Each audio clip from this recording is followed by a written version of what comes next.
My name is Justin Decloux, and I'm here today with Will Sloan. And you're listening to the Important Cinema Club. And this week, we're talking about all the hot new award season films. Our promised episode on the best films of 2025 is coming. It will be next week.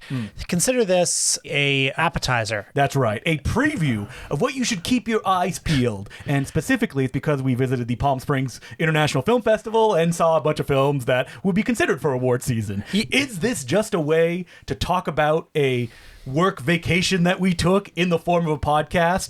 I think it's up for the listener to decide. Well, hang on. We have a proud tradition on this podcast of talking about our work vacations on this show. Listeners will remember our episodes about going to the Mahoning Drive-In. On location, this is shoe leather reporting, folks, because Justin and I were both invited to take part in the Palm Springs International Film Festival. Shockingly.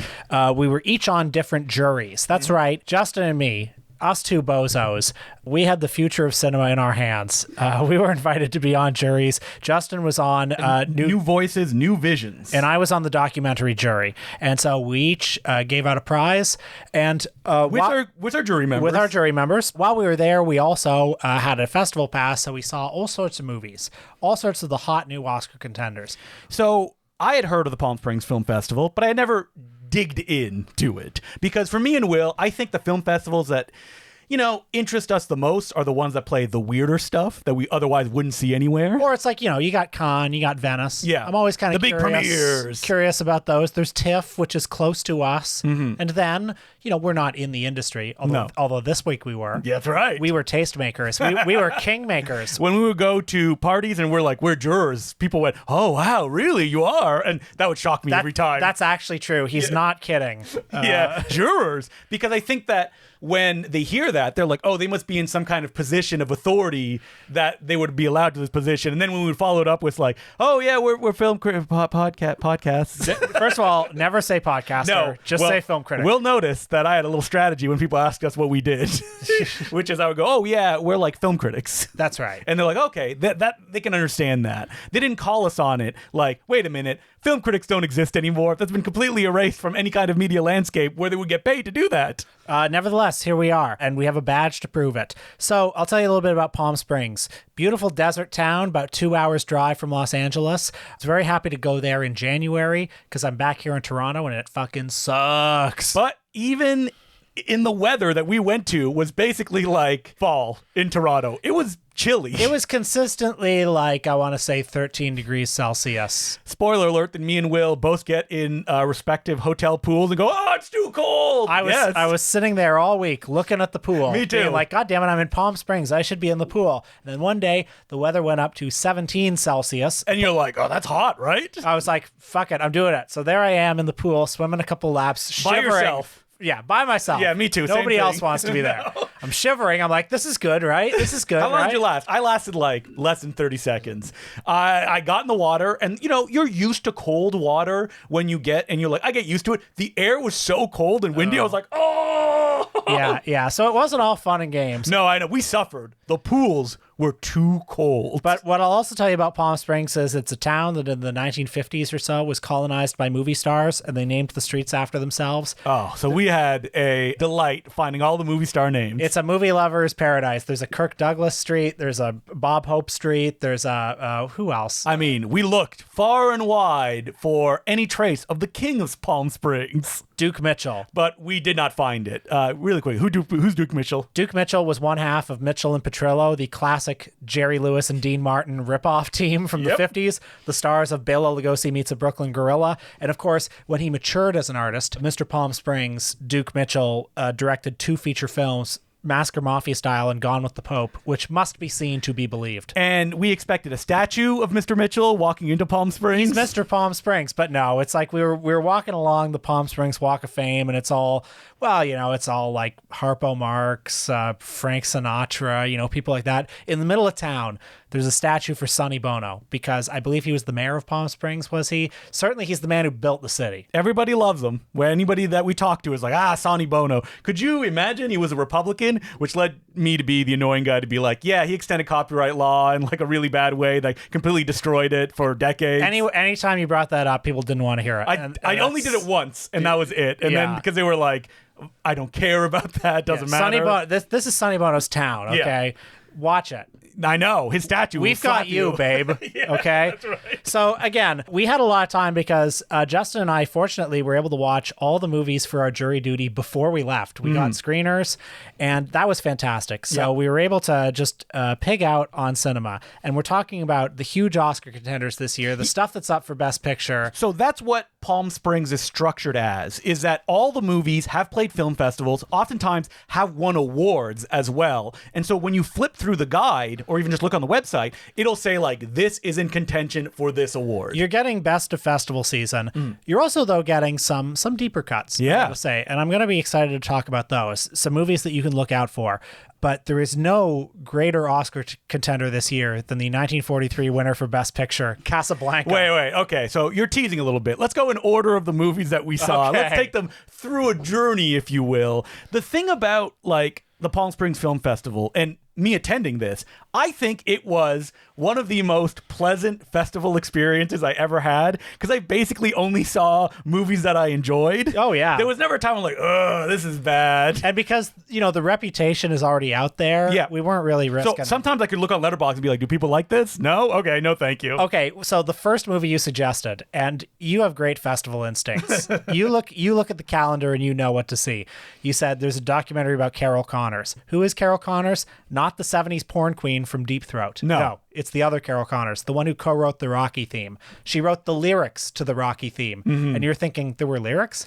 Gonna fly now. Yep. So I mostly picked this one because I'm looking and I'm like, listen, if a lot of these films are, through the festival season, what are the ones that there is an experience here that I can't get anywhere else? That's and right. The thing about the Palm Springs Film Festival is they bring a lot of people in. It's actually, in the last 10 years especially, like, all the stars come to Palm Springs. Yeah. There's a big award ceremony on the first or second night where every Oscar contender gets an award. And me and Will were looking at it in the airport lobby being like, wow, Michael B. Jordan is there. Yeah, like The Rock got Creative Impact and Acting Award, something like that. I don't know. Everyone got an award, and that's great. I think it's fantastic that they all come to Palm Springs. Even later in the week, like on Friday, we went to see Bringing Up Baby, and Paul Feig was there to introduce it because he was there, I guess, showing The Housemaid. And it's second Friday of the festival, and they got Paul Feig to come. Well, the thing is that, like, even the non-famous people, like the international films, they bring the directors up to do Q&As afterwards, which rules. Well, they have panels of, like, all of the,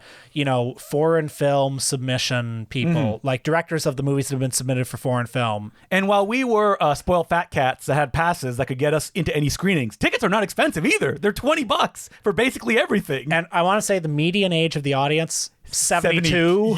Yes, which it's true. Which is great. Well, because it's a retirement community for people from LA, including lots of industry people. Every Uber that we took was a new eccentric person that had been living in Palm Springs or around Palm Springs for like 20 years and was so happy to pick us up, big smile on their face, over 70 years old. Yeah, and so that's wonderful. But yeah, the first movie we saw was this documentary, Elvis, Rocky, and Me. The Carol Connors story. Now, I hear the name Carol Connors, and I'm like, I think I know this name. Yeah. Like, it was easy to go right to it. But watching the documentary, I'm like, I don't think I knew who Carol Connors was. I knew who she was only because I knew that Bill Conti had a co-writer on the Rocky theme, and it was Carol Connors, and she did the lyrics. And I thought, that's wild, because there are only like 5 lyrics or whatever. You said there's this documentary about her. She's going to be there. That was the main selling point. I'll never. Yeah. This could be great. Yeah. This could be great. And it was great because... Well, we'll talk about the documentary, but afterwards, when she came for the Q&A, she was wearing boxing gloves and like a Rocky robe. She came out dressed like that, and she's 85. Oh, yeah. And I thought, man, you are leaning into like your claim to fame. I think that's beautiful. When I was walking into the cinema, she was in front of me and someone said, hey, can I get your ticket? And she's like, I'm the star of this movie. Like, in a nice way, but it was very funny to actually see something like that happen. So besides co-writing the Rocky theme and having the same name as a porn star, I didn't know anything about Carol Connors. She has kind of a Paul Williams-esque career. in that she did everything everywhere. I mean, she's done a lot of music for movies. She did the theme for Looking for Mr. Goodbar. She did the theme for Lifestyles of the Rich and Famous. But she mostly wrote the lyrics for a lot of these films. And I don't think I've ever seen a documentary about a lyricist. Now, she can write music as well. Oh, yeah. But she was mostly hired as a lyricist through her career. And I mean, right from the get-go, I'm like taken aback when I learned that she was basically there and she sang the first song of Phil Spector that made him a star. She and Phil Spector were in the same three-person, like, teeny bopper pop group in the 50s. Yeah. And if this documentary is to be believed, Phil Spector spent the rest of his life, like, chasing the sound of her voice, and he would try to... And they had a terrible falling out.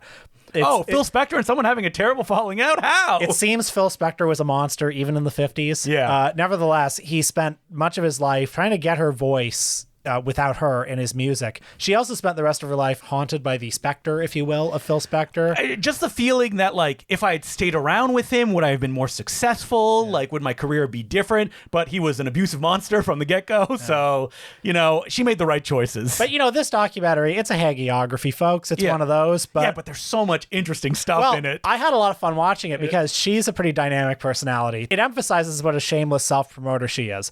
And there's this great montage of her calling up, like, hello, is this Billie Eilish's office? Yes, this is Carol Connor's. Hello, is this Taylor Swift's office? I think she framed it, though, that all of these performers sang one of her songs. Right, which is probably true, yeah. Because she has, like, lyric credits on so much stuff. Now, the Rocky thing is so funny because...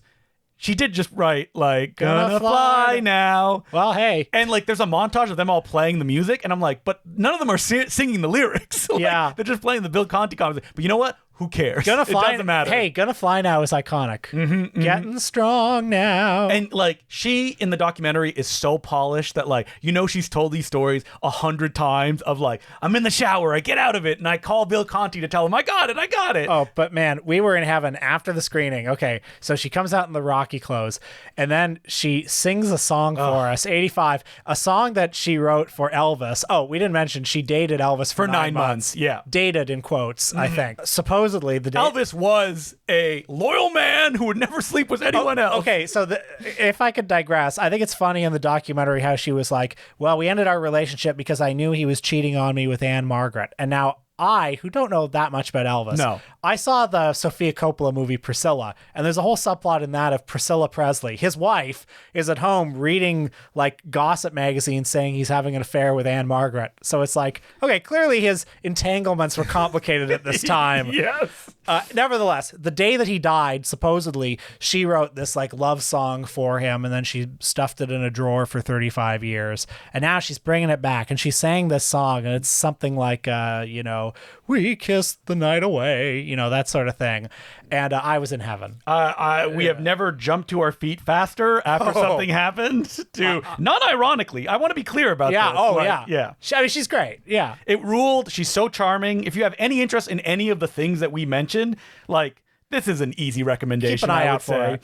This also started at this screening. Something that I was hoping would happen is that we would always sit by, like, eccentrics that wanted to talk to us because they're older. They want to be social. Yeah, we sat next to a guy who is... He seemingly was famous. He was telling us stories, but we couldn't find an in to be like, who are you? Yeah, because he came across as a kind of like Michael Feinstein type, like a guy, like a piano man guy. He was talking, like, a long story about when he was in Toronto with, like, a princess of a country. And in 1992 yeah, or something. Given a per diem. And yeah, how they rented out the entire Royal York Hotel or something like that. And he, every now and then he would drop by, like, everyone loves me, I'm fabulous. Yeah. You know, in all my shows. And I just wanted to, I wanted to be like, can you give me your name so I can quickly Google you and see if you're somebody I've known about my whole life or not? And then beside him, there was a woman who made Elvis necklace memorabilia.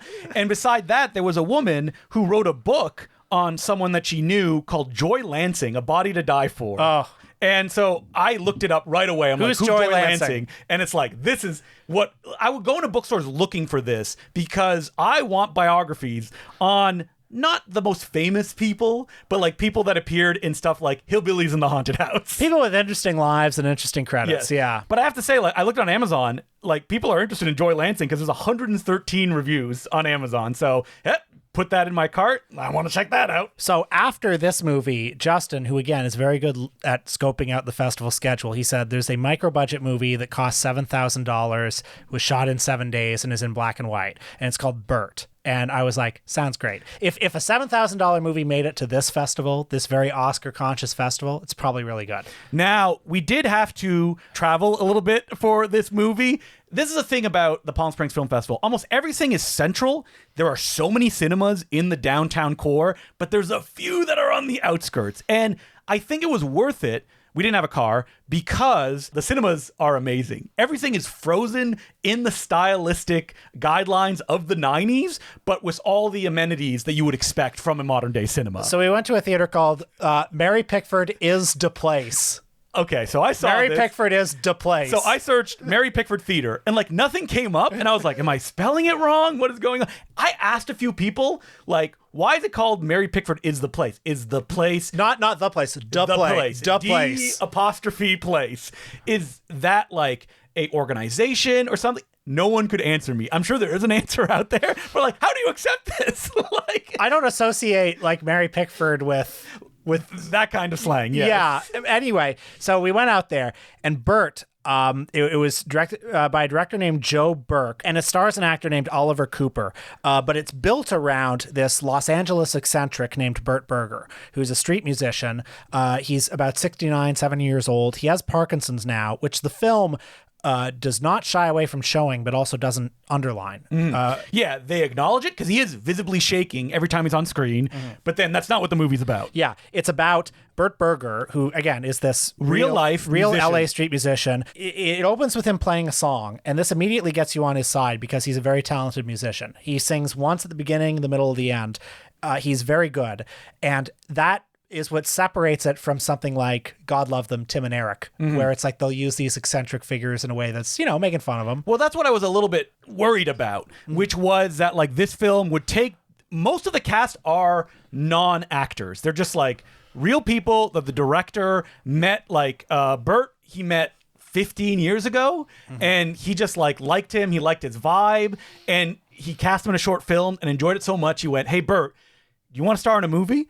And we need to be clear about this. You can watch the trailer. It's online on the main website. Bert, as a star, speaks in a monotone for most of the movie. He's not an actor. He doesn't really understand acting, but it's so emotional and personal and individual to him that every time that he's on screen, it's amazing. So the plot proper begins when this 30-something loser, played by Oliver Cooper, an actual actor, a real actor, yeah, friend of the director, shows up at one of this guy's like stoop performances and says, hey, you're my father. Do you know this woman? Well, she's my mother. You're my father. And I don't want to reveal anything that happens after that. There are some twists and turns in the plot. Actually, Bert is very happy. He's like, oh, I've always wanted to have a son. What I will reveal, though, is that there's another major character. It's Steven. Steve, who is Bert's real-life roommate. Yes. And you go to their apartment, and Steve is also an incredible presence. Yeah, so Steve is so good that I was like, I've seen him somewhere else. He's got to be an actor. Yeah. No, it's really him. It's really his apartment. And not to spoil too much, but to give you an idea of the world of this movie, there's a big like washer dryer, like a clothing washer dryer, just in the middle of the kitchen, standing there awkwardly. And there's a running gag in the movie about how Steve is really upset that the people haven't, the repair guy hasn't come to fix it. It's been years. It's been years. And the repair guy comes and he's like, there's nothing wrong with this. No, look at this. Yeah. Look at this. I want a refund. This is not made up. This is actually in their apartment. Yes. And I want to be clear about this movie. It's a comedy, it's a drama, and the director just keeps it on such a fine line that I was like tearing up by the end of it. Oh, when the emotional stuff hits, it's incredible that it is funny and it is really powerful. Yeah, because so like at the end, there's like a big dramatic thing that happens. And if you showed it out of context without, I think, the buildup, I think you would take it as a joke. Oh, yeah. That you're like, oh, it's not a real actor, he doesn't know what he's doing. But there's so much just like history in the film. Like when you listen to Bert sing his songs that have never had records, he's like played live his entire life as a street busker doing his original songs. There's so much emotion there that is just undeniable. And thank you for the Palm Springs Film Festival to play this. We talked to some programmers. They were like, We don't usually play these kind of movies, but we saw it and we loved it. So keep an eye out for this movie. Joe Burke on his website has a mailing list you can get on to find out, because they're going to self-distribute it. Yes, because we talked to him at the party at the end of that day, and he was like, listen, we submitted it to 27 film festivals. We got turned down at every single fest. Which is an indictment. Yes. Because this movie is really special. Now, did I ask my programmer friend Peter Kaplowski if he'd seen it? He's like, oh yeah, I love that movie. Of course I've seen it. So some people have seen it. The real heads know. Yes. It's just hard to get into people festivals. to watch. And I love how the director came out. He's like, it's also a quick 75 minutes. It's like, it goes down so easy. Like, you watch 5 minutes of this movie and you're like, okay, I got it. We should play this. Like, it's not hard. Oh, yeah. I was in instantly. Is it just the, like, cognitive dissonance that we are sitting in a theater, like, the Mary Pickford is so fancy, like, giant recliners, that it cost more probably to rent the theater than it cost to make the movie? Yeah, probably. And, I mean, it doesn't have stars. It doesn't have, like, it's not going to win an Oscar. Yeah. You know, it doesn't have those things. And I think there's also just an anxiety among programmers. Oh, will festival goers want to see something so low budget? But the thing is, like, I've said this for years about the Motown films, there's such a hook that's easy to understand. When I saw it made for $7,000 and I was like, oh, it's playing in this film festival, I want to see it. Well, and it's like real life persona. I was like, okay, yes. It's like Clerks or something like that. It's very explainable on those terms. Yeah, and just the idea of like a non-actor playing the main role, that is interesting to me instantly. Yeah. But I feel like when this movie gets out there, more people will discover it, more people will share it. It is immediately good on its face. Well, before we get to Casablanca, maybe we should talk about some of the other current movies, the new hit movies, the blockbusters that we went to see. Wait, but before we get to that, I'm backing us even more. People are going to want to hear about a day we spent in LA. Oh, sure. Yeah. Well, we did go to LA, and actually, we have a live report that we recorded at That's the time. right. It'll be on the Patreon. Okay. Because we visited Bronson Canyon. Every person we told this, they were like, well, what? And I was Bronson like, Canyon. What? You don't know instantly what this is? This is what makes me so mad about you Los Angelinos out there. You people from Los Angeles. Everyone we met. They said, oh, yeah, I haven't visited there yet. And they've lived there for decades. Well, Bronson Canyon, the Bronson Caves, okay, that's where Roman from Robot Monster had his hideout. That's where Adam West's Batman, the car drove out of. Yeah. That's where dozens of Fredel and Ray films take place. I mean, Attack of the Crab Monster. Oh, so much Roger Corman stuff. And it's like really accessible too, because it's like we look and see the Hollywood sign. If we just went down the path more, that's how we would reach it. But we weren't interested. We were interested in Bronson Caves and taking our photo in front of it. So yeah, I just soaked up the vibe. I soaked up the history where great men like Phil Tucker and Roger Corman used to tread. And because we are freaks, the first thing that we do when we visit anywhere new is me and Will go, where are the used bookstores? Who knows where the used bookstores are? So we went to Hollywood Book and Poster, which is a place I've wanted to go for years. I made an incredible discovery. I found for a mere $30, which you could have talked the guy down too. Well, actually, I did. I talked him down to 25. I could have talked him down further, but, okay. but I didn't care. The guy, when you go to LA, you feel that they would be like so jaded. They've seen all of us film nerds before. The guy at Hollywood Book and Posters was so happy to talk about like movies with us. Well, this is because I was so happy to find a framed proclamation from 1996 of Ritz Brothers Day in Palm Springs. Okay? Yes. Ritz Brothers Day. Ritz Brothers Day. The Ritz Brothers are a forgotten comedy team that some people like Pauline Kael back in the day said were better than the Marx Brothers. She was incorrect. She was wrong. Yeah. But Mel Brooks was also a fan. Yep. Besides us, he's the last living fan, and he's 99 years old.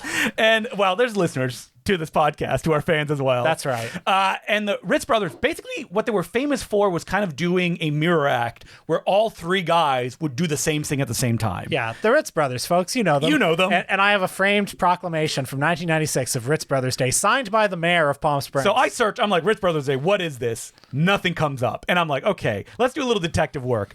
It's Ritz Brothers Day because that's the day they got a star in Palm Springs. And that's what it ended up being. And we found the star. If you go on our social medias, I think I took a photo smiling and giving a thumbs up beside it. Yeah. Probably the only people to take a photo with the Ritz Brothers star in decades. Yeah. If not ever. So, we went to see some other great stores in Los Angeles. I mean, if you're in LA, go to Whammy.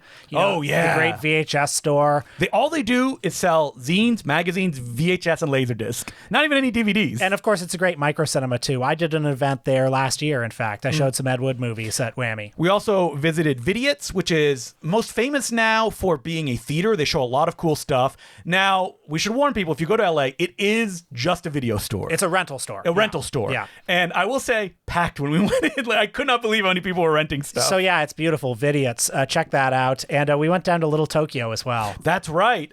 Name drop. We hung out with Simon Barrett. Friend of the show, friend yeah. of the show. A big Moturn head. Actually, we hung out with 2 Moturn heads while we were in LA. And so Simon, we were just sitting in a cafe, and he's like, I don't know how it came up, but he said, I found a super secret place that sells Japanese anime on Laserdisc. And me and Will were like, all right, let's go check it out. Simon's like, okay, let's go. We go to Little Tokyo. The store is closed. Crushed instantly. We walk over. We look to the left. There's another little store packed with wonders. Just Japanese film guides as far as the eye can see. Godzilla stuff. And like in a way that is my perfect store, which is they clearly bought lots of stuff from somewhere. So they will have 5 copies of the same anime Laserdisc that is collecting dust and has probably been collecting dust for 15 years. That's what you want. That's right. Do you remember what the name of the last bookstore that we went to? I can't remember. Pal Toby Jones, director of AJ Goes to the Dog Park, recommended it to us while we were there. And we just went, and me and Will, we go straight to the film section. And going through, my guiding principle anytime I go to a used bookstore and I'm in the film section is, what is the oldest looking thing on the shelf? That's what I go for. Because how many times are you like, oh, this has a great title. The globalization of the economic landscape of, nope, put it back. So I found one called For the Sake of Shadows by Max Miller. Looked for it online, could find almost no information on it. And I just cracked it open and I went, ooh, 1936, that's fun. And what it ends up being is it's a guy who was a journalist and he wrote like 36 books, was hired by a Hollywood studio, unnamed in the book, but you can find it if you look online. And he didn't know what he was doing. And he's just on the lot having to write a script. Everyone is telling him different things to do, and he's kind of losing his mind. Mm-hmm. It's basically Barton Fink. Mm-hmm. They even hired him. They're like, we want you to do a naval picture. And he's like, how am I supposed to do that? They even bring him to show naval pictures like in the screening room, and they're like, oh, you can be inspired by that. It is amazing. The author does not even have a Wikipedia page, even though he wrote a book a year for most of his life. Just think that'll be us one day. Yep. Completely forgotten. We don't have a Wikipedia page now. No, yeah, we don't. Hey, what's going on with that? Because this book is so rare, if you look in the description of this post, there's a link for if you want to download it. I'll probably upload it to Internet Archives as well, because I think so many people would get stuff out of this. Like, it's so interesting. It's from a perspective you never get to see, because this is 1936 that he's writing for a Hollywood studio. That's so early on. I mean, not that early, but like early in the sound era. How does it work? So you can find the link in this description. It's not that long. It's a quick read, and I'm telling you, you will get stuff out of it. Before we get off the used book, I know we're still on it, but LA is amazing because it's a film town, so people have big collections, and a good place to look is thrift stores. Oh, sure. Because we went to one in Palm Springs, and tiny little section. We went to Revivals. Yes, which is a chain in Palm Springs. And we're like, oh, we're probably not going to find anything. 3 right off the bat. I find Robert Parrish's first volume of his autobiography. I have the second. I was like, oh yeah, $3. You found Killing of a Unicorn, yes, by Peter Bogdanovich, which never goes for less than like $200. And it was there for $3. Actually, you found it, and then I had to cry and whine and be like, I need it. Please let me have it. I felt bad because the day we went out shopping, everything I'd be like, ooh, and grab it. Was like, I just looked at it. You're too fast. I don't have the time. It's hard to go. Well, here's the thing. Justin is a great ally in some ways because we both love used bookstores. We'll spend all day at them. But he's my arch enemy in other ways because he is much better at immediately scoping out the shelf and finding out what's good. I wonder, the data of me looking at something and being like, what is this? What? Because you had already looked over that section. I did. I don't know how I missed it. Because we had both started on either end, and I was like, killing me. Oh my God, the Peter Bogdanovich book. If people don't know what this is, it's very sad. It's very sad. But it is a book of a man that has lost his mind. That's right. It's after the killing of Dorothy Stratton, the former model, the subject of Star 80. Yep. Peter Bogdanovich was dating her at the time. That's right. They had been dating. She was in his film They All Laughed, of course, and she was murdered by her ex-husband or her estranged husband. And in mourning, he wrote this very acidic book called The Killing of a Unicorn, which I understand. I haven't read it yet, but it redirects a lot of the rage towards Hugh Hefner and various other parties. Obviously, he's very upset. Paul Snyder, too. But it's a book that all of society greeted it with a collective. Yeah. And I don't think it ever got a paperback edition. No, I think it only had that first edition, and people, it's more like someone who was so hurt, spilling it all on the page, putting it between two hardcovers, and then being published by a major publisher. Yeah, and what can I say? You never see it. Yeah, I have never seen it looking for these used film books. Yeah. Maybe it's in the actor section and I never look. I don't think so. Yeah, because you look at those. Yeah. All right, so let's get back to the movies. So let's do kind of a speed round of popular movies, okay? And by popular, I mean like wide release, or not even wide release, stuff that's new. We went to see Sirat, the new film by Oliver Lax, which of course was a prize winner at Cannes. I enjoyed this film quite a bit. Yes, I didn't know what it was going in. I think that's the best way to go into it. Yes. I'm very glad I saw it in a theater. Oh, yeah. So to give you as little as possible, it begins at a rave. There's a middle-aged man played by Sergi Lopez from Rifkin's Festival. He's there with his young son. They're handing out flyers because his daughter is missing, the son's older sister. And he runs across this group of, young layabout hippies, Scooby-Doo types. And they're all saying, well, I haven't seen her around here, but if you follow us, there's a rave in the next town. Why don't we go? You might find her there. And by the next town, they mean across the desert, and the never-ending desert. Yes, it becomes sort of a cross between Two-Lane Blacktop and Sorcerer / The Wages of Fear. And it's, in the background, the world is ending that you hear on the radio. That doesn't matter, though. So it's a classic existentialist film. Yes. Although I think what it's saying is less interesting than the way it says it. Holy moly, because that last 40 minutes, I don't want to spoil anything.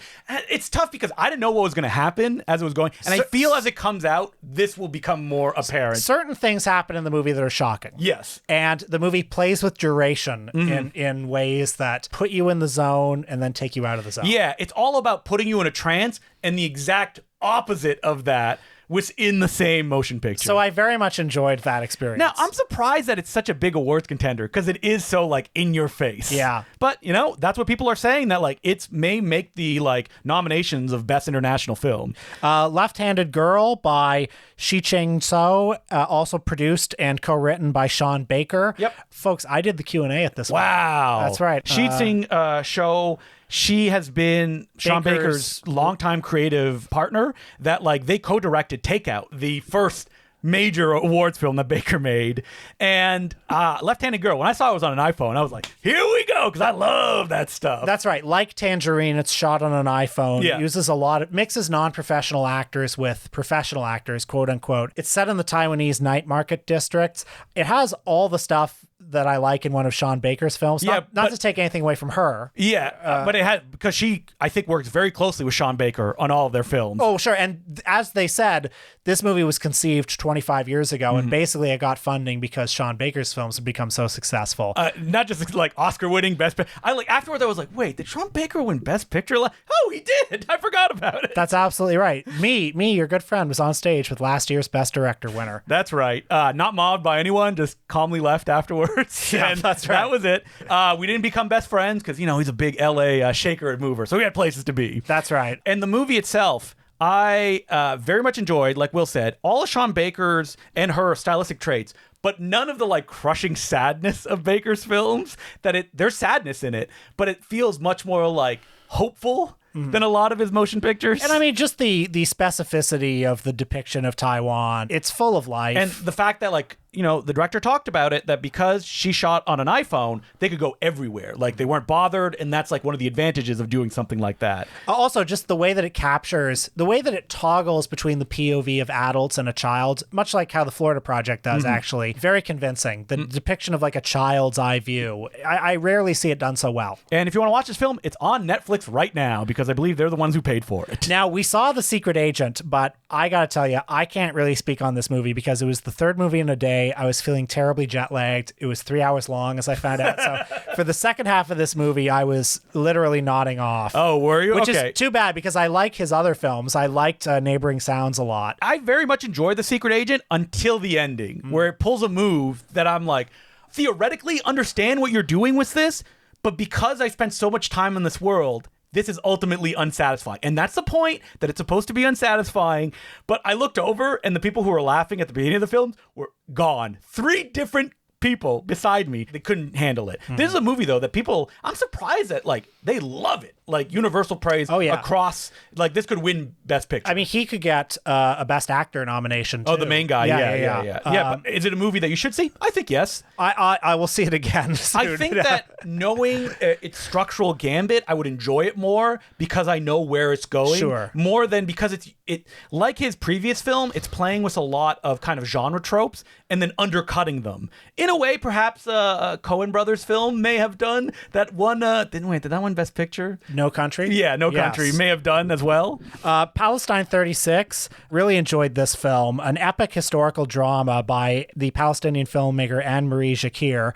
And notably, it's kind of like, similar to Spike Lee when he made Malcolm X, he took a very conservative form, the David Lean great man biopic, and chose to tell it through the lens of a radical figure. This movie also takes a very conservative form. The epic Oscar bait historical film. Everybody that was in the audience with us, all of 72 median of age, like they knew the form of this film. And I think they were expecting something different when the film started. Well, when it began and there were 4 Arab production company logos in a row, some of them were audibly not happy about it. Well, someone beside us went, oh, this is going to be from the Arab perspective. And then immediately after, 3 rows behind, a guy yells out, "There's going to be a slant here." And he was not wrong because it is unapologetically from the Palestinian perspective.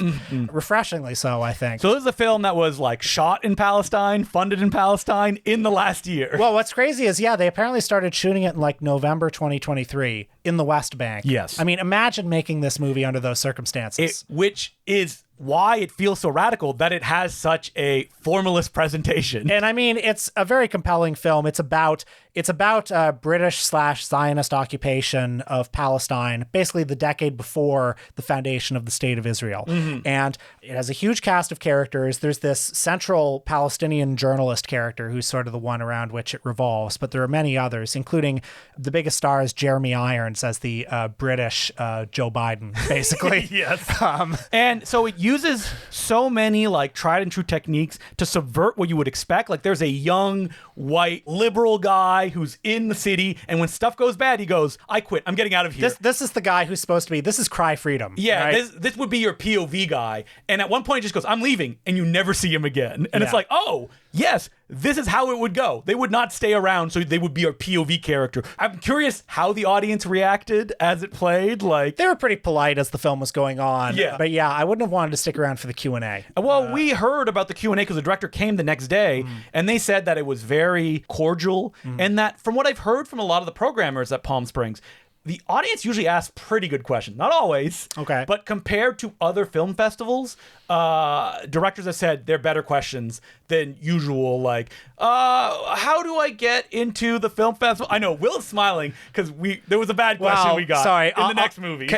Actually, can I just say that at Surratt, Oliver Lax was asked. Oh, that's what it was. I heard one of the funniest old man questions I've ever heard. It wasn't even the question so much as the way he said it. Yeah. Old man was like, "You may be too young to have heard of a series called The Twilight Zone and a man named Rod Serling.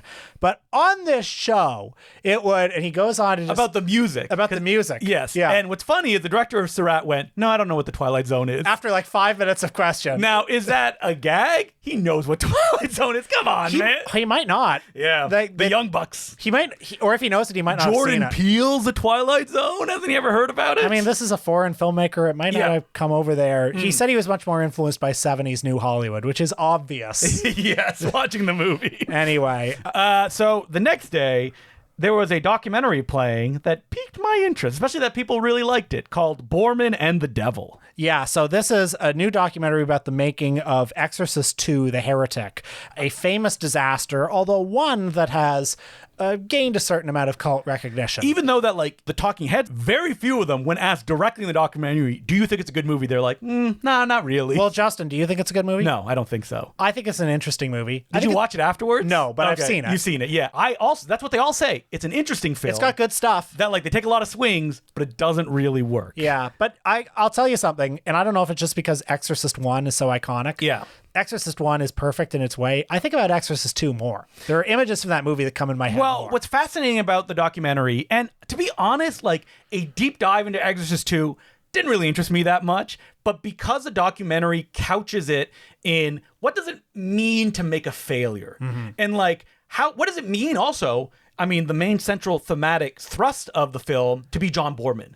Right. And John Boorman, who is interviewed in the film. He was 85 when the interviews were done. He's very thoughtful, very articulate. Yeah. If people don't know who John Boorman is, he directed Zardoz, Point Blank, Excalibur, Exorcist II. And many other films. And he was hired to make Exorcist II, and he wanted to make it because he hated Exorcist I. The perfect way to go into it. And he wanted to make like the anti-Exorcist. He wanted to make a healing film, you know? And the result was laughed off the screen, literally. And you can tell to this day, he is still wounded by it, which I wanna tell him it's okay. Yeah. You know, I want to tell him that, you know, Exorcist II has been partway reclaimed. You know, they talk about in the film that like he opened his heart and he had a specific goal he was going for, but you cannot make a sequel and hate the first one. I mean, you can, but you gotta prepare yourself. It's like, what are you presenting as an alternative to that? And he even says like, up to Exorcist 2, I never thought of the audience. Yeah. I'm doing what I want to do. And like, just that the final part of that the movie comes out and he's like recutting it and doing new versions. Painful. It's brutal. Because the movie is a really fun documentary about the making of The Exorcist 2, because it's full of stories. Like, it was a disastrous production that went like 3 months over schedule. And they're like, The Exorcist curse. He almost died making it. Yeah, he did. And like people were injured and stuff like that. And they get a lot of people. Louise Fletcher is in it. Rest in peace. She passed away before the doc came out. Linda Blair is in it as well. I know you're laughing because there's a point at the end where the filmmaker asks her point blank, like, do you regret Exorcist 2? And she has to kind of mull it over. And it's like Linda Blair, you were in like Savage Streets, Repossessed. What about that? Do you regret Repossessed? Anyway. Oh man, where's the Repossessed documentary? Like going through the making of that film, the Leslie Nielsen Exorcist parody. But I also just want to make note of a documentary I saw that I really liked. Justin didn't see this one, but it's called We Are Pat. It's by a filmmaker named Rowan Haber, and it's a documentary about It's Pat. You remember It's Pat, the phenomenon from Saturday Night Live? Is it a man? Is it a woman? We talked about it in one of our Big Screen Comedian Failures SNL edition. That's right. It was the androgynous, possibly transgender, but possibly not character played by Julia Sweeney on Saturday Night Live. And it's a documentary that asks the question, can Pat be reclaimed as a trans icon? Is there anything there? Can Pat, a character created by cisgender creators for a cisgender heterosexual audience to make fun of gender ambiguity, can this character be reclaimed as a trans icon? Because central to those sketches was the discomfort of all the characters around Pat. And Pat, if you see those sketches again, is very confident in him or her or their self. So is there something to latch onto there? It's a movie that, you know, for all the talk in recent years, all that discourse about, oh, you could never make movies like this today. Comedy's gotten so woke. This is a movie that I think is imbued with a huge generosity of spirit, a huge amount of optimism and love. And also, Julia Sweeney is in the film. She participates in it extensively. And seeing her interact with the filmmaker and all of their transgender comedian colleagues, working with them on new Pat material along these lines is... Well, it's a real tonic to the Chevy Chase documentary that's out right now. Oh, right, I'll say that, you know? So I really loved this. The one that everyone watches, like, yeah, Chevy Chase is bad. Yeah. Didn't learn anything new there. So, like, watch out for We Are Pat. I think it's great. We did go see Bringing Up Baby. And people may be like, you went to a film festival and you saw classic films? Yes. And I think this was the perfect way to see it, because seeing Bringing Up Baby with a packed audience, like full, they were reacting like they didn't know what the movie was. They had never seen it. It was great. They were like, oh, wow. Yeah, I mean, I was thinking, oh, should I go see this Oscar contender? Should I go see that? And I was like, why don't we go see like a great movie? That's a classic. And I'm like, Justin, you're right. I'm here for a good time. So yeah, we saw Bringing Up Baby. Paul Feig introduced it. Hey, he said something I thought was kind of interesting. He said that a few years ago, he was invited to participate in one of those like film script live reads thing where they get popular contemporary actors to read a classic script.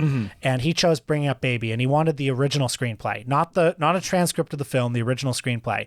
But he didn't bother to read the original screenplay before they did it. And what he found was all the funny stuff was made on the fly. Like they made it during shooting. So the screenplay itself isn't that great.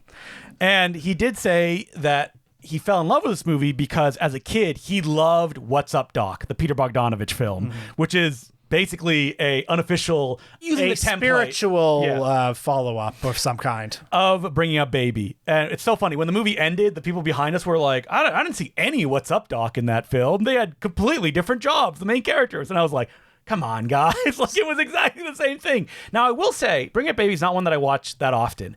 I always confuse it with, like, His Girl Friday, because Bringing Up Baby does not have, like, the rapid-fire dialogue. So I like Bringing Up Baby. Yeah. It's also not one of my favorite Howard Hawks films, and I think it comes down to the fact that it stresses me out. When they fall in love at the end, I'm not fully convinced. Oh, they're going to break up in like a week. Like, she's an evil person. And she's enjoying this. Yeah, I hear people pulling out their hair right now and saying, you don't get it. That's the point. Yeah. And fine. I'm just saying I'm not fully convinced by the love story in this film. It is very funny, though. The two of them are delightful. It's very weird that, like, he hates her up until that final minute of the movie. Yes. Like, constantly, he's like, oh, come on, enough. And she's terrorizing him. Yes. Hey, guys, we need to talk about how Katharine Hepburn in Bringing Up Baby is an abuser.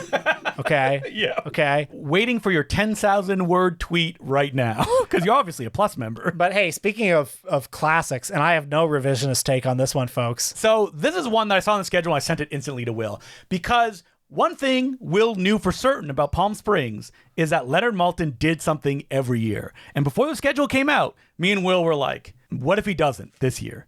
Because he's getting older. You know, he's also suffering from Parkinson's. So maybe a trip to Palm Springs was not on the cards for him this year. But then looking at the schedule, I see Leonard Maltin presents Casablanca. And it was sold out. And Justin and I were like... Oh, we had heart attacks. We were like, this can't be. So, because we were so scared we wouldn't get in that we looked 2 days before to buy. We're like, we'll just buy tickets. It's $20. You know, we'll just be certain we will get in. And when we saw it was sold out, me and Will were like... So we were like, okay, we have to get there 2 hours before to get in line. Yes. We get there 2 hours before. There isn't even a line there. No line. They're setting up the ropes. Yeah. And we're like, okay, well, let's go for a walk for an hour. We come back an hour later. No one in line. No one there. It's like the line for the Oscar movie next to us. Packed. Yeah. If you want the in the line for Leonard Maltin presenting Casablanca experience, check our Patreon, because we recorded an episode in line about waiting in lines for movies. But anyway, I mean, the screening was sold out, though. It was sold out, yeah. So there was a chance that we couldn't get in. Yeah. But anyway, we got in there. Leonard Maltin comes. Leonard Maltin, who I love. Yes. He is cinema. Mm-hmm. Okay. Leonard Maltin gives... And we're not being ironic. No. We're not, like, if people are listening to this episode for the first time, or, you know, you haven't gone in our back catalog, Leonard Maltin, he is amazing because he loves cinema, and he loves a specific kind of cinema that very few people can speak so eloquently as he does. So, like, Casablanca, early Hollywood. This is a guy that before he got his big job in Entertainment Tonight, where you hear that, oh, Leonard Maltin's on Entertainment Tonight, but this is a guy that coming up, he's writing fanzines. He's interviewing the, like, Z-list character actors nobody else is interviewing. He's writing books on cinematography. He's writing books on, like, character actors. Yeah, books about cartoons, old-time comedians, old radio. So he's a real freak for, like, classic Hollywood. So there is, like, a perception, I feel like, if you're just, like, the surface level Leonard Maltin, the guy that's on the front of the, like, Leonard Maltin movie guide, which may be foreign to many people if they're a little bit younger, but this is a book that existed. It was the encyclopedia for before the internet, how the general populace thinks of a film. And his taste was a bit Ebertian. Yes. A bit mainstream, a bit middle brow. But the thing about Ebert is, that's his taste. That's it. Leonard Maltin has this love of past history to the point that even when he's on Entertainment Tonight, he's still writing about, like, old Hollywood and, like, the things that he's truly passionate about. So he gives a beautiful introduction, 15 minutes or so, about Casablanca. He tells you everything you would want to know. Oh, love it. Wish it was longer. Infused with feeling. And then we watch Casablanca, which, like, blew me away. And I've seen Casablanca 20 times. I don't know. But... Here's the thing about Casablanca. Every time I hear that, it's like, oh, it's the best movie of all time. I'm like, tired. Yeah, okay. Best movie. What, you've seen only 20 movies? Getting a real Casablanca feel from this. Then you sit and you watch the movie in an audience that's packed. It's perfect. There's nothing you would change in it. It's so good. Well, it's just incredible. I mean, it fires on every cylinder. Yes. Every line, iconic. So many iconic lines that I'm like, oh, this is where it's from when it pops up. But that 20-minute stretch, the early stretch at Rick's Cafe, where every character is being established, all the exposition, everything you need to know, all the players are being put on the board. The movie does these incredible tricks where every scene where Humphrey Bogart and Claude Rains are talking is a merciless exposition dump. And you don't even realize it because the dialogue is so good. The performances are so good. It's like littered with wit. It's setting up your expectations without you even realizing it, where they're just like, Victor Laszlo, Victor Laszlo. Remember Victor Laszlo. Remember Victor Laszlo. Oh, he's got a wife. Remember Victor Laszlo has a wife. Okay, here's more characters. Here's more characters. Remember Victor Laszlo. Finally, Victor Laszlo, the wife. Yeah. Uh-oh. We know who this wife is. Yeah. The way that it very subtly sets everything up, it's a masterpiece of screenwriting. Yeah, it's just amazing because of all the alchemy behind it and the kind of like lightning bolt construction of it, in that like they tried to replicate this over and over again with the stars, the directors, the screenwriters, and they could never get at that point because all the pieces are just working in such perfect sync here. Well, yeah, because like the craftsmanship is perfect, and then the feeling is also perfect. Yes. You know, the dilemmas of the film, the relationships in the film. I mean, it only gets more resonant to me as I get older, because like when I saw this movie as a teenager, what did I know about heartbreak? You know, what do you know about the past when you have no past? Or right? even moral choices in an impossible situation. Absolutely. Yeah. And it's all here in the movie. Hey, if you haven't watched Casablanca in a while, put your phone away, get off of that, sit down, just watch it. Don't want to see any tweets of like, hey, I'm starting Casablanca and I'm 20 minutes in. It's pretty good. Get off your phone. Just watch it. Just watch it. There's probably a rep house or even a chain showing Casablanca near you, because some may say it plays very often. Now, something surprising, getting out of the movie, all of Leonard Maltin's family was there. And his wife, we heard walking out, went like, oh, I never seen Casablanca on the big screen before. And we were like, how's that possible? But then it's like... But then I said, has your significant other seen some of your favorite movies on the big screen? And you're like, no. She may have not even seen some of them. Yeah. Has Dancy seen Ladies Man? No. Wow. Okay. Well, you know what to do when you get home tonight. Yeah.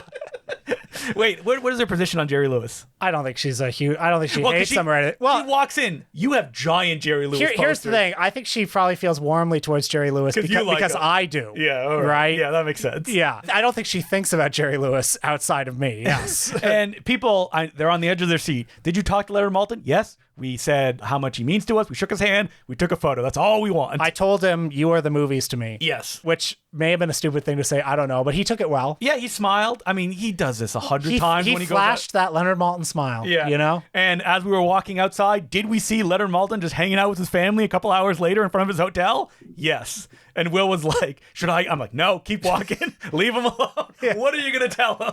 Oh, my God, remember, I interviewed you and we really like Wheeler and Wolseley. Oh, he'd be like, oh. Yeah. Imagine all the freaks that Leonard Maltin has met throughout his life. Like, just overpouring. I think what I was waiting for was him to say, I have chosen my heirs. It's you two. You know, Palm Springs, I just want to say as well, a beautiful place to walk around, to discover. Me and Will took...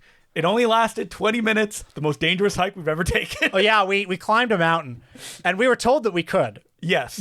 But we were also told, very dangerous. Well, it's open to the public. It's open to the public, and if you follow, like, the spray-painted white circles, you could take a hike up the side of a mountain. Now, is it the steepest elevation of any mountain in America as a path? Yes. Did I expect it maybe to be a path? Yes. It wasn't. It was a rock. It was terrifying. We almost died. We were huffing and puffing. I was in pain the next day. I was like, am I having a heart attack? But I think I just pulled like a shoulder muscle. Because we had to literally, there was no barrier. We had to like crab walk over rocks because we just slide off. I mean, we could have, at any moment, we could have like tripped over a rock. And what's funny is that me and Will are like, climbing up this mountain, and then we look up and we see like a family with their dog just coming down. They've done this a million times. Yeah. Anyway, very fun. Thank you very much for everyone who invited us to Palm Springs, also hosted us at Palm Springs. For example, Lily Rodriguez, who was a creative director. She's the one who sent the emails that I looked at and I went, is this some kind of phishing scheme?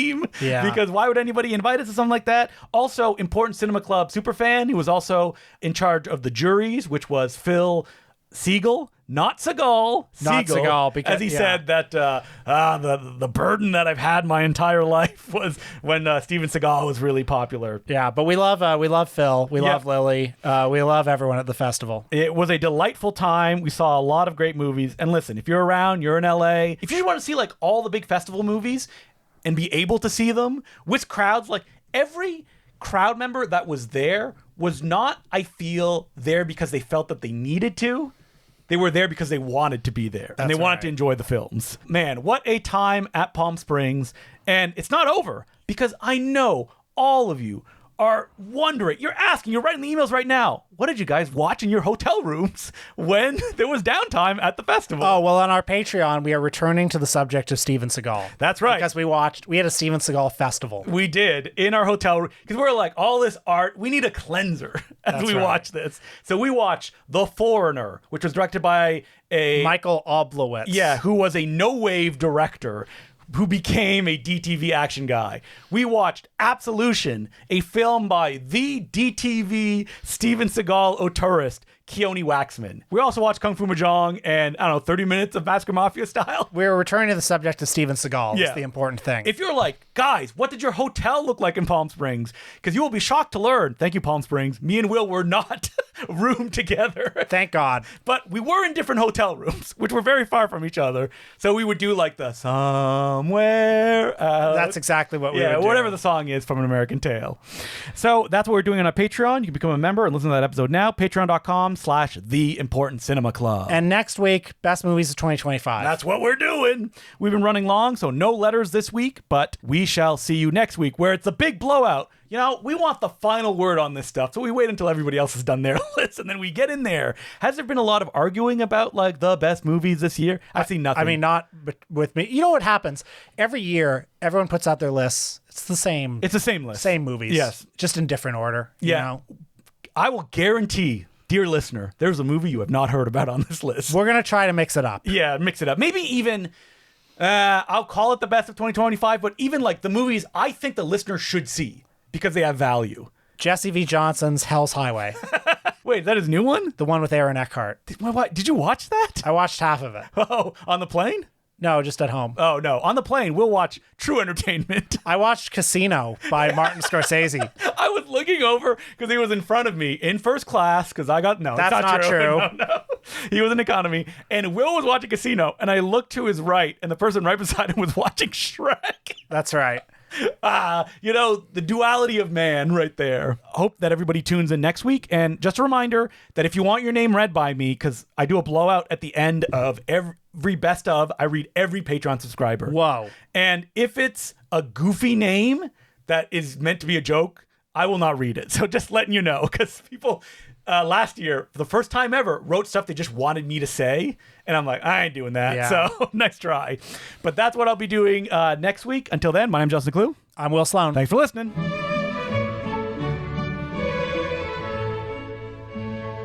Well, I've been, in the spirit of revisiting classic cinema, Casablanca, Bringing Up Baby, I've been dipping back into the work of David "The Rock" Nelson. I finally cracked open the release from Saturn's Core, one of my favorite Blu-ray companies. Yeah. David "The Rock" Nelson Collection Volume 2. For those who don't know David "The Rock" Nelson, and I'm bringing him up because he's one of those characters who I think merits reintroduction every 6 to 12 months. David "The Rock" Nelson is an eccentric man. He lives in the suburbs of Chicago. That is a very nice way to say it. He's a very special man. Obsessive man. He's probably in his 50s or 60s by now. He came to prominence, if that's the word I'm looking for, in the 90s as a guy on the convention circuit who made camcorder monster movies. He grew up loving, Universal horror films, but not just that, like Ed Wood movies, low-budget monster movies from the 50s. He just likes monster movies, and he wants to make them. And with his parents' camcorder, he would make them. His most famous work is probably Conrad Brooks versus the Werewolf. He found an actual Ed Wood star, and his brothers. And he made a film. Who are not actors. A film where they fight a werewolf. Yes. One of me and Will's most joyous theatrical experiences was watching Conrad Brooks versus the Werewolf at the Mahoning Drive-In, I think 2 years ago. There were howls.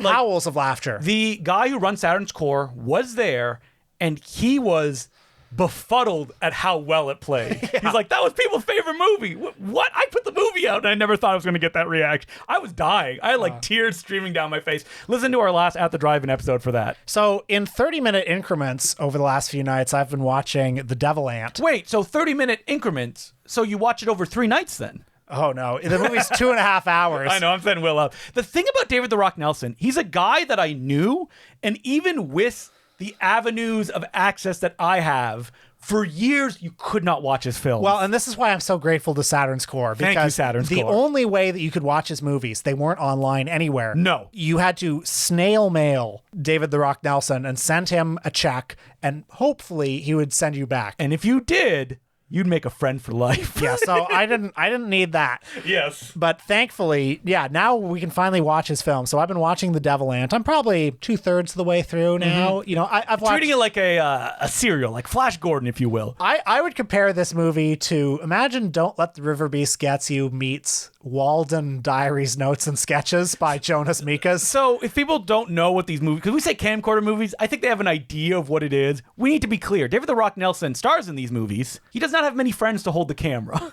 A lot of the time, it's him like holding the camera as far as he can from his face, talking, and then cutting to him holding the devil ant, bringing it to his face, and be like, "Oh no, the devil ant! Oh man, I'm being attacked by the devil ant! Oh boy!" The Devil Ant has a very simple plot that it sustains for 2.5 hours. Oh, it sustains. Wow.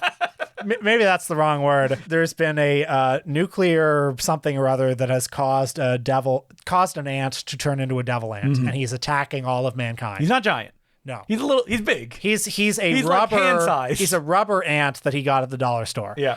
And David "The Rock" Nelson... Nelson... Or he built. I don't want to insult David "The Rock" Nelson's... Yeah. David "The Rock" Nelson plays a number of roles. He plays Detective Rock. He plays David "The Rock" Nelson. He plays a few other characters.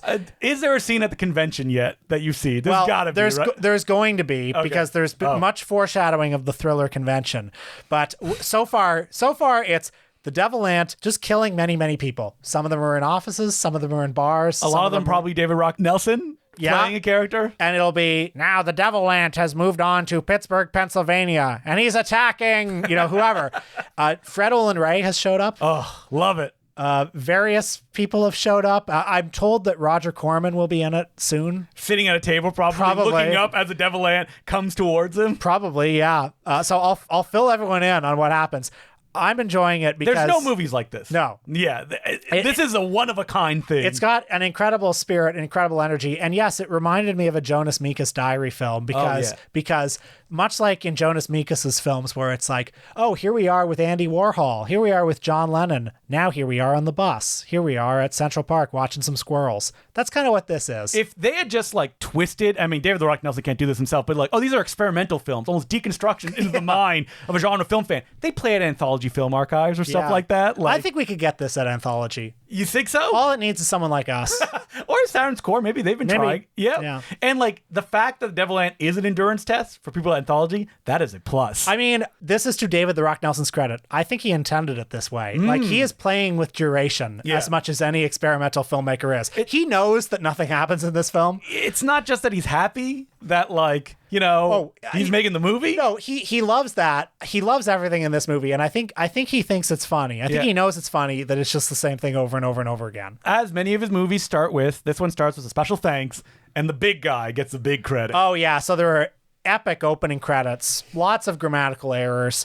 He thanks many people, including and especially Jesus Christ, with like 10 exclamation marks. This is not irony either, if you ever heard David "The Rock" Nelson talk. Well, David "The Rock" Nelson is one of our great conservative artists, like John Ford, Clint Eastwood, David "The Rock" Nelson, listen, if you're this far into it, you got to pick up these Saturn's Core releases. There's 2 David "The Rock" Nelson Volume 1 and Volume 2. Volume 1 is such a good, like, taster that, like, Conrad Brooks vs. the Werewolf, that is, I think, the great David "The Rock" Nelson introduction film because it's digestible. It's 45 minutes. But this is what you're going to get for the... just thinking about it is bringing a smile to my face. This one's for Bella! David "The Rock" Nelson is just... It's joy. It's just joy, yeah.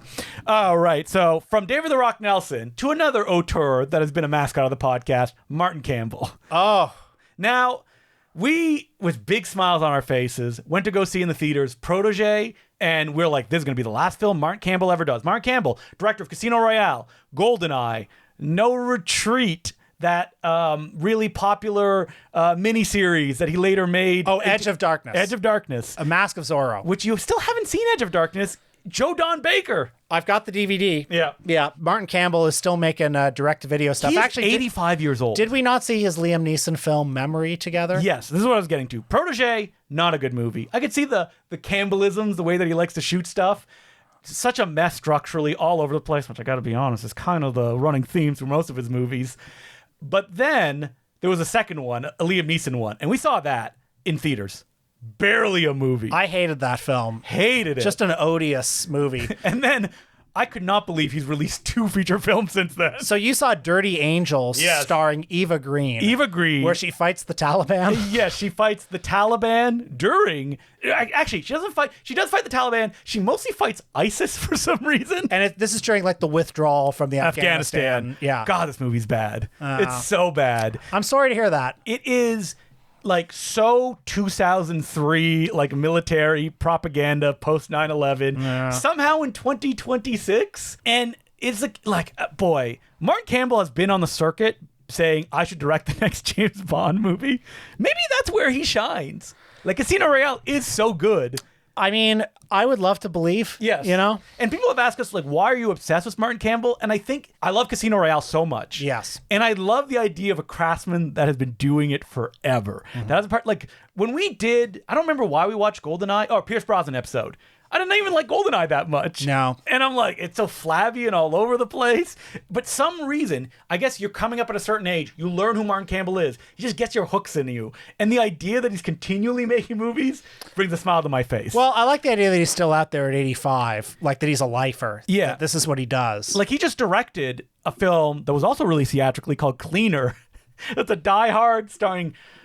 poor Daisy Ridley. She was in Star Wars, and now she's starring in a Martin Campbell as Daisy Ridley's agent, or even Daisy Ridley herself. Oh, we're making a movie called Cleaner. Oh, Die Hard. Oh, yeah, I want to do an action film. Directed by Martin Campbell. You're like, well, you directed Casino Royale. Is that the only thought on your mind? Like, I guess so. Do you look at the rest of the filmography and you're like, what were the other movies like? I don't know. But you know what? I haven't seen it. Maybe it's great. You're going to see it. I am absolutely going to see it. The idea of having to watch all of his films is very funny to me, so especially his new one, so I will be there. We made a promise. I think that when The Protégé came out, we would see all the rest of the Martin Campbell films. So, Will, you still got to watch Dirty Angels? Hereby, I promise, I will watch Dirty Angels. Hey, who's that in a serious role? Borat's sister, Oscar nominated. Oh, her, yeah. Yeah, so, I mean, something to look forward to.